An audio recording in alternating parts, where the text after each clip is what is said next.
আসসালামু আলাইকুম রহমতুল্লাহি আবরাকাত। প্রথমেই বলে রাখি, ঢাকা মেডিকেলের চিকিৎসকদের উপরে হামলা কিংবা তাদের উপর নির্যাতন এটা আমি কোনোভাবেই সমর্থন করি না এবং এটার আমি তীব্র নিন্দা জানাচ্ছি। অন্যদিকে কোনো চিকিৎসকের ভুল চিকিৎসা কিংবা গাফিলতির কারণে, নেগলিজেন্সের কারণে কোনো রোগী মারা যাক, সেটা আমি কোনো সময়ই সমর্থন করি না, চাই না। দেখুন, মানুষ মাত্রই ভুল হতে পারে, কিন্তু একজন মানুষ তিনি যদি জানেন যে তিনি এটা ভুল করেছেন, তিনি যদি এটাকে শুধরে নেওয়ার চেষ্টা করেন, অবশ্যই তিনি শুধরাতে পারেন।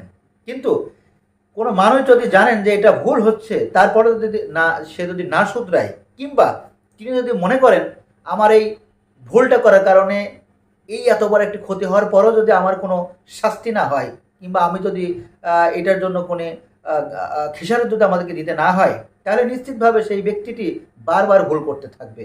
অর্থাৎ কোনো চিকিৎসক যদি ভুল করে থাকেন, সেই ভুলের যদি অ্যাকনোলেজ তিনি যদি না করেন, তাহলে নিশ্চিতভাবে এটা যেমন সেই চিকিৎসকের জন্য, চিকিৎসা সেবার জন্য যেরকম একটি অশনীয় সংকেত, ঠিক তেমনই এই রোগীদের জন্য একটি অশনীয় সংকেত।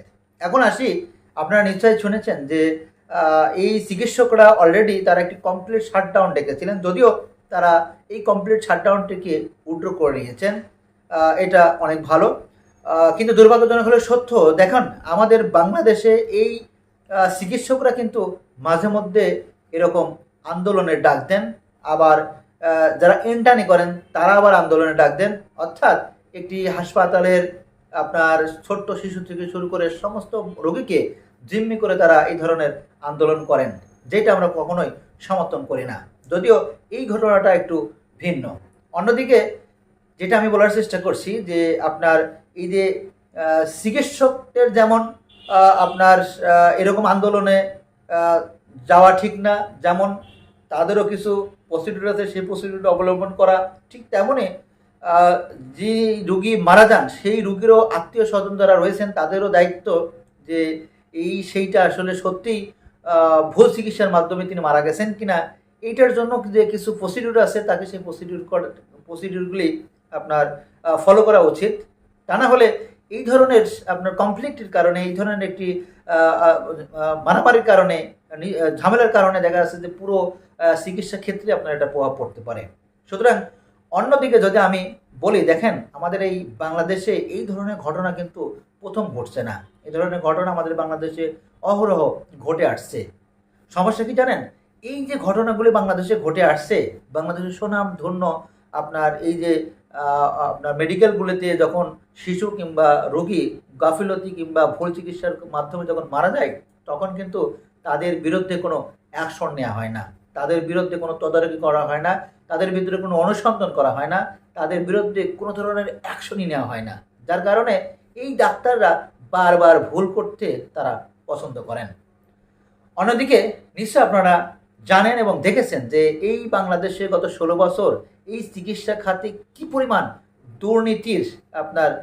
দুর্নীতি ঢুকে পড়েছে। নিশ্চয় আপনারা দেখেছেন, মেডিকেল ইকুইপমেন্ট থেকে শুরু করে ডাক্তারদের মধ্যেও যে আপনার সিন্ডিকেট, এবং এই ডাক্তার, তারপরে হাসপাতাল, এই সমস্ত বিষয়ের মধ্যে যে সিন্ডিকেট, সেটা আসলে কতটা আমাদের চিকিৎসা ক্ষেত্রকে আপনার নষ্ট করেছে, সেটা আপনি খুব সহজেই বুঝতে পারেন যখন এই ধরনের ঘটনা ঘটে থাকে।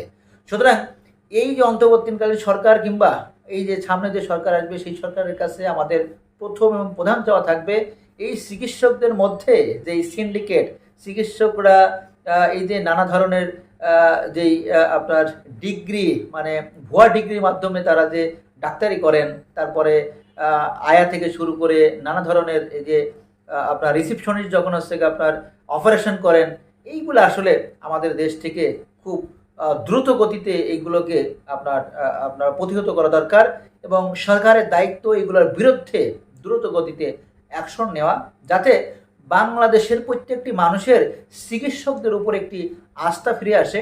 আর চিকিৎসকদের উপরে যখন বাংলাদেশের মানুষের একটা আস্থা ফিরে আসবে, তখন নিশ্চিতভাবে চিকিৎসক, রোগী এবং এই চিকিৎসকদের সাথে আর কোনো ঝামেলা থাকবে না। অর্থাৎ দুই জায়গাতেই আমাদের কাজ করতে হবে।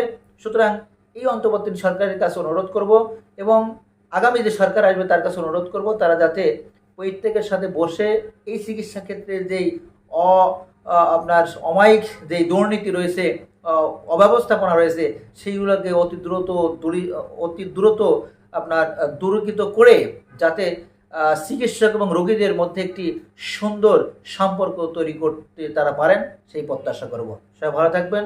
আসসালামু আলাইকুম ওয়া রাহমাতুল্লাহি ওয়া বারাকাতুহু।